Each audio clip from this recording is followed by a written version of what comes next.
কোরআনুল কারীমের মধ্যে আল্লাহ তাআলা 4টা কসম করে বলছে, ওয়াত-তিন ওয়াজ-জাইতুন ওয়া তুরি সিনিন ওয়া হাদাল বালাদিল আমিন। এই 4টা কসম। তিন মানে ডুমুর ফল, জাইতুন এটাও জলপাইয়ের মতো ছোট ছোট একটা ফল যেটা দ্বারা উৎকৃষ্ট তেল তৈরি হয়।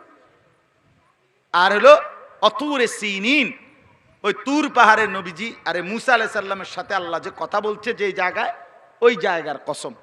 আর 4 নম্বর ওয়াহাদাল বালাদিল আমিন, নবীজি যে পবিত্র ভূমিতে জন্ম নিয়েছেন মক্কা নগরী, এই মক্কা নগরীর কসম।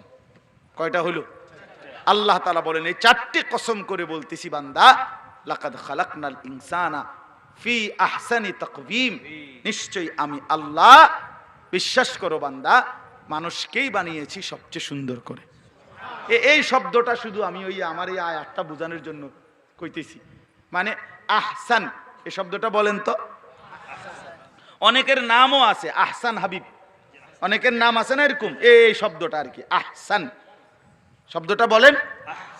আহসান অর্থ হলো সবচেয়ে সুন্দর, সবচেয়ে সুন্দর।